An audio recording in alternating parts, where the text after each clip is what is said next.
Good morning everyone, I am Komal Yadav. आज हम लोग पढ़ेंगे क्लास 6 चैप्टर 1 और हमारा लास्ट टॉपिक इस चैप्टर का है फूड प्रिजर्वेटिव्स। ये प्रिजर्वेशन होता क्या है? जैसे कि हमें पता है कि हम सीरियल्स है, वेजिटेबल्स है, फ्रूट्स है, ओके हम बेसिक से स्टार्ट करते हैं फूड और वेजिटेबल्स की बात है। आप एक बार लेकर आते हैं, एक दिन लेकर आते हैं, तो आप ध्यान देते हैं कि सीज़न के अकॉर्डिंगली आपको वेजिटेबल्स और फ्रूट्स मिलता है। ओके जिस सीज़न में अगर सपोज विंटर सीजन चल रहा है तो उस वक्त आपको मैंगो नहीं मिलेगा। ओके लेकिन ऐसा क्या करें जिसकी वजह से मुझे हर सीज़न सेम चीज़ें जो चाहिए होती हैं जैसे कि वेजिटेबल्स और फ्रूट्स हमें मिल पाए।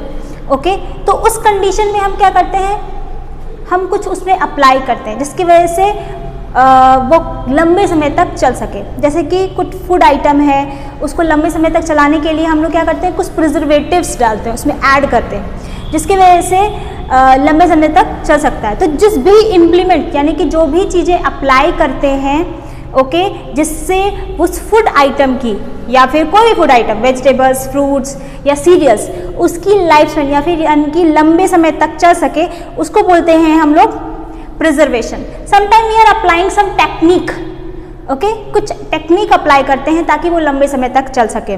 ओके तो और वो खराब ना हो सके, यानी कि प्रिवेंशन डैमेज से बचाने के लिए, ओके स्पॉइल होने से बचाने के लिए, और साथ ही साथ उसको लंबे समय तक चल सके और फ्रेश रहे। ओके तो जो भी टेक्निक अप्लाई करेंगे, जो भी चीज़ें उसमें ऐड करेंगे उसको बोलेंगे हम लोग प्रिजर्वेशन। तो कौन कौन सी चीज़ें, क्या है benefit, what is the benefit to doing preservation? Food preservation help करता है किस चीज़ के लिए? तो हमारा पहला है इसमें प्रिजर्वेशन में क्या होता है, फूड आइटम की लाइफ क्या हो जाती है, बढ़ जाती है। ओके जो भी फूड आइटम है सपोज वो 1 महीने चलने वाली थी, सपोज हम एक चावल की बात करते हैं तो आप उसको सपोज आपका 1 महीना, 2 महीना, 3 महीना, 1 साल, ओके और लंबे समय तक आप इससे क्या कर सकते हो, स्टोर करके रख सकते हो। उसमें कुछ प्रिजर्वेशन, कुछ टेक्निक अप्लाई करने पर कैसा होगा, लंबे समय तक रख सकते हो, 5 ईयर्स तक रख सकते हो। ओके सेकेंड ये है decreasing the wastage of food. Spoil हो जाने की वजह से क्या होता है, वो खराब हो जाता है। ओके तो हम उसमें कुछ अप्लाई कर दें तो क्या होगा, वेस्ट नहीं होगा।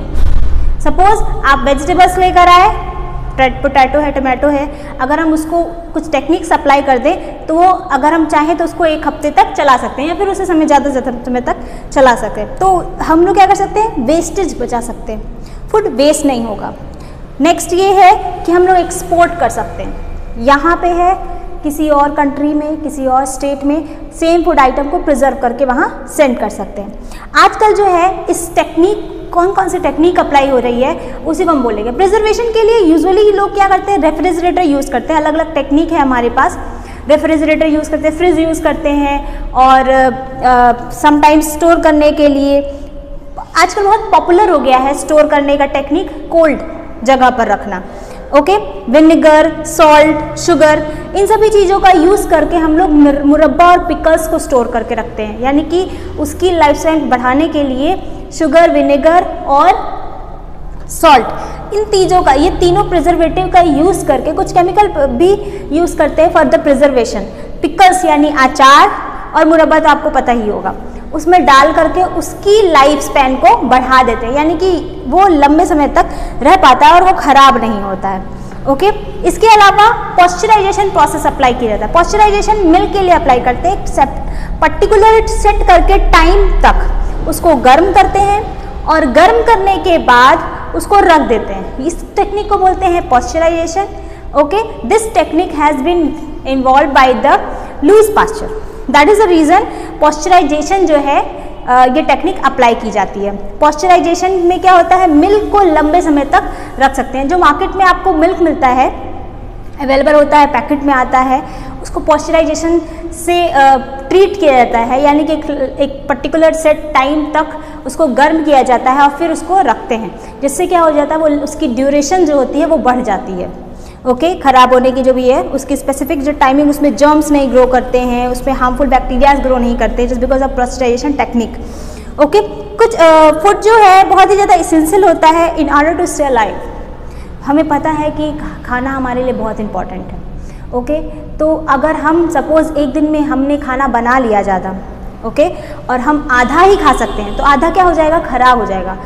इन order to save that one हम लोग क्या कर सकते हैं, उसको फ्रिज में रख सकते हैं, उसको प्रिजर्व करके रख सकते हैं, तो हम लोग उसको लंबे समय तक यूज़ कर सकते हैं। कुछ ऐसे लोग भी होते हैं जिनके पास खाना ही नहीं, ओके तो हम उन्हें दे सकते हैं। तो in order to save that one, कई सारे लोगों के पास खाना नहीं होता है, ओके तो हम क्या कर सकते हैं, हमें पता है कि उनको कितना प्रॉब्लम सहना पड़ रहा होगा, ओके अगर सपोज उनके पास खाना ही नहीं है तो हमें क्या करना है, खाने को बचाना है। सपोज आप हर रोज आपके घर में ज़्यादा जितना आप खा सकते हो उससे ज़्यादा बनाते हो, लेकिन जो ग्रोथ हो रहा है इन्वायरमेंट में, कह सकते हो जो इस इंडिया में जितना भी डेवलपमेंट होता है, यील्ड है प्लांट फूड का, वो क्या है, एक पर्टिकुलर सेट है, ओके अगर उससे ज़्यादा आप घर में यूज़ कर लेते हो तो कई सारे ऐसे लोग हैं जिनको प्रॉपर फूड नहीं मिल पाएगा, ओके तो इसलिए हमें ये ध्यान रखना चाहिए कि हमें ज़्यादा खाना नहीं बचाना चाहिए, वेस्ट नहीं करना चाहिए,